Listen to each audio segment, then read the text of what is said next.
ঠাকুরগাঁয়ে মরিচ চাষ করে বিপাকে পড়েছেন কৃষকরা। যদিও মরিচ গাছে ঝুলছে কাঁচা পাকা সবুজ মরিচ, তবু নেই কৃষকের মুখে হাসি। মরিচ গাছ কোমর পর্যন্ত হওয়ার পরও মরিচ গাছে নেই পর্যাপ্ত পরিমাণ ফল।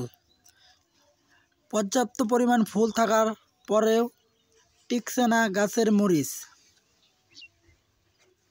কৃষি সম্প্রসারণ অধিদপ্তরের তথ্য মতে এবছর গতবারের তুলনায় অধিক পরিমাণে মরিচ চাষ হয়েছে। যে মরিচ গাছটিতে রয়েছে মরিচ, সেটি বিভিন্ন রোগবালাইয়ে আক্রান্ত হচ্ছে গাছটি। এবছর আবহাওয়া অনুকূলে না থাকায় কাজ করতেছে না কীটনাশকগুলো। বিভিন্ন পোকামাকড়ে ভরে গেছে মরিচ ক্ষেত। দিনে অতিরিক্ত তাপমাত্রা থাকার কারণে এবং রাতে কুয়াশার দাপট থাকার কারণে কাজ করতেছে না কীটনাশকগুলো। তাই এবছর কৃষকরা জানান লাভের পরিবর্তিতে আসলটা তুলতেই কষ্ট হবে তাদের।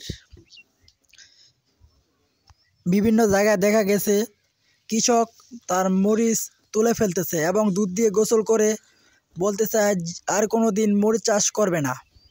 চলুন আমরা একজন কৃষকের সাথে কথা বলবো।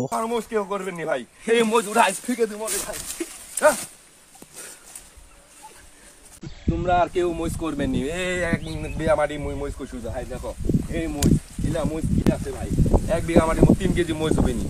আইস থেকে মুই কাম ধরিম উঠিম, কত দুধ পানি দেই না, কত দুম 5 কেজি দুধ আনছু, আর জীবনে আর মরিচ করিম নি। আর এই কান ধরছু উঠেছু আর বসেছু, এই ভাই তোমার সামনে যাই তুমি দুধ পানি দিয়ে কত দুম ভাই।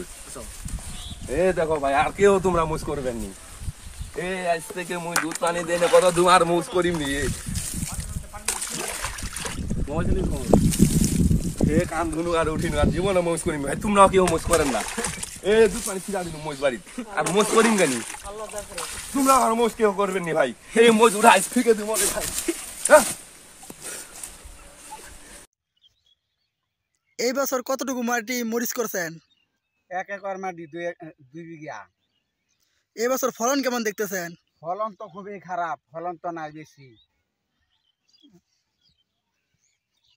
স্প্রে এসে তো যা লাগে ওই প্রতি সপ্তাহ এমন সপ্তাহ আছে যে, এরকম সপ্তাহ আছে যে 2টাও দেই, এরকম সপ্তাহ আছে যে 1টা দেই, কিন্তু কাজ করতেছে না। বিশ্বে তো কাজ করে না।